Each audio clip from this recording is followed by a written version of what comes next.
Friends, good morning. और ये कौन है? ये है जो लारा त्रिपाठी, जो काटती दिख रही है आपको थोड़ा थोड़ा सा, और ये है नहीं कटती।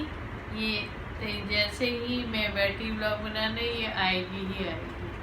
तो इस गौर से देखिए इस चेहरे को और पहचान लीजिए, ये आपको हर बार के ब्लॉग में दिखाई और इसने परसों अपने भाई को थोड़ा सा काटा है, जरा सा काटा है, क्योंकि वो इसके खिलौने छू रहा था। तो दोनों भाई बहन में लड़ाई जो होती है वो एक मतलब बड़ी मस्त लड़ाई होती है इन दोनों के बीच में, और दोनों बड़े प्यार से लड़ते हैं आपस में, पर प्यार भी बहुत है, बहुत प्यार करती है, ये रह भी नहीं सकती हमारे बिना। और यही इनकी खासियत है सबसे बड़ी, कि ये एक बार आपके घर में आए और इन्होंने अपनी लॉयल्टी दे दी तो इनका एक्स्ट्रा मैरिटल अफेयर किसी से नहीं चलता। उसके बाद ये अफेयर ज़िंदगी भर आप ही के साथ रहता है। ये बड़ी बात है, और मैंने बहुत कुछ इनसे सीखा है। हाँ, लारा देख रही है। और जैसे कि आपको हमने बताया था, सावनी सलोनी जो है वो चली गई है, और बड़े अच्छे से हैं, बड़े हैप्पी हैं, फैमिली भी बड़ी हैप्पी है जिनके पास है, बड़े सिंपल से लोग हैं, और हम सब उनकी जो भी मदद कर पाए ज़रूर करें। मैं संडे को जा रही हूँ क्योंकि वो बुला रहे हैं बहुत कि मैडम आइए देखिए हमने कितने अच्छे से रखा है। तो मुझे बड़ा अच्छा लगता है कि एक तो मेरा एक नए परिवार से परिचय हुआ, जो कि किसान लोग हैं, ज़मीन से जुड़े लोग हैं। मुझे उनके घर में बैठ जाके उनके साथ एक कप चाय पीना, उनकी चीज़ों को जानना। उनकी बेटी अच्छे से पढ़ रही है, मतलब she is accountant, which is a very good thing. कि लड़कियां आजकल किस किस परिस्थिति में पढ़ाई कर रही हैं और अपनी चीज़ों में आगे बढ़ रही हैं, तो ये भी एक चीज़ बहुत अच्छी है। और हमारी सरकार, मोदी जी भी बेटी बचाओ और बेटी पढ़ाओ को बहुत प्रमोट कर रहे हैं। तो हम दोनों तरह की बेटियां बचा रहे हैं। इंसानों की बेटियों को भी बचाना है और जानवरों की बेटियों को भी बचाना है, दोनों बेटियों को बचाना है। ये देखिए, ये एक बेटी जो है वो बदमाशी करने पे उतारू है, ये बहुत बदमाश बेटी है, और इसकी बहुत सारे फैन फॉलोइंग हो गए हैं यूट्यूब पे, क्योंकि इसके वीडियोज इतने प्यारे होते हैं और ये बहुत नेचुरल एक्ट करती है।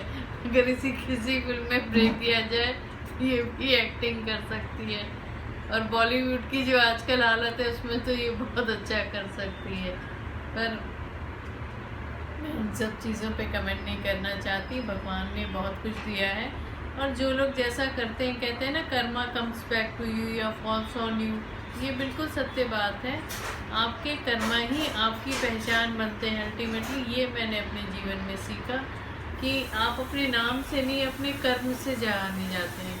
और मुझे ध्यान आता है कि जब बच्चे छोटे होते हैं तो पेरेंट्स कितना ढूंढ ढांढ के उनका नाम रखते हैं कि ये नाम होना चाहिए, ऐसा नाम होना चाहिए, पर वो चीज़ें बड़े हो के कर्म से ही होना चाहिए, वो हम सिखाना कहीं ना कहीं भूल जाते हैं। नाम आपका कुछ भी हो, कर्म आपका सही होगा तो नाम आपका वैसा ही हो जाएगा, ऐसा मेरा सोचना है। और मैं अर्नब जी को बहुत फॉलो करती हूँ, इसलिए नहीं कि वो सिर्फ कि वो एक आर्मी अफसर के बेटे हैं, हम भी आर्मी से हैं और वो भी एक आर्मी अफसर के बेटे हैं, तो मैं इसलिए फॉलो करती हूँ, नहीं। उन्होंने उनमें सबसे अच्छी चीज़ है, ये तो समय बताएगा क्या सच है क्या झूठ है, बहुत चीज़ें, कि उन्होंने बहुत सारे भारतीयों के मन में एक हिम्मत जगा दी है। हिम्मत जगाना और अकेले एक लीडर की तरह खड़े होना बहुत बड़ी बात होती है, बहुत बड़ी बात है। क्योंकि मैंने भी अपनी एक इंडिपेंडेंट फिल्म बनाई है, तो मैं समझ सकती हूँ कि अकेले लड़ाई लड़ना कितना मुश्किल काम है, पर हम सब भारतीय उनके साथ हैं, क्योंकि उन्होंने हमारे अंदर एक हिम्मत जगाई है कि अगर आप सही हो तो डटे रहो, डटे रहो, डटे रहो, चाहे आपका अपोजिशन में कोई भी खड़ा हो, अल्टीमेटली आप जीतेंगे। चाहे सत्य की जीत देर में होती है, पर होती ज़रूर है, ये भी एक फैक्ट है। तो मैं उनकी बहुत बड़ी फ़ैन हूँ, और उनके शो को, पूर्साय भारत को रेगुलरली देखती हूँ और फॉलो करती हूँ। आप सबसे भी रिक्वेस्ट है कि उनका साथ दीजिए, और हमको एक हिम्मत जो उनसे मिल रही है, हम उन हिम्मतों से अपनी अपनी ज़िंदगी में अच्छे काम करें, सही चीज़ों पे एकजुट हो और गलत चीज़ों को हम अपनी लाइफ से हटाएं। वो चाहे अब कोई भी इंसान हो, कोई भी आदमी हो, उसका कोई भी प्रोफेशन हो, ये मैटर नहीं करता। आदमी छोटा है कि बड़ा है ये मैटर नहीं करता।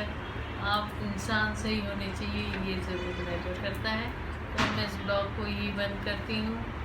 आप श्रावणी सलोनी को ब्लेस करते रहिए, उनके लिए प्रे करते रहिए कि वो अच्छे रहे, उस फैमिली के लिए प्रे करते रहिए जिन्होंने उनको रखा है। हम अगले ब्लॉग में जल्दी फिर मिलेंगे, तब तक के लिए सेफ रहें, सुरक्षित रहें। जय हिंद, वंदे मातरम।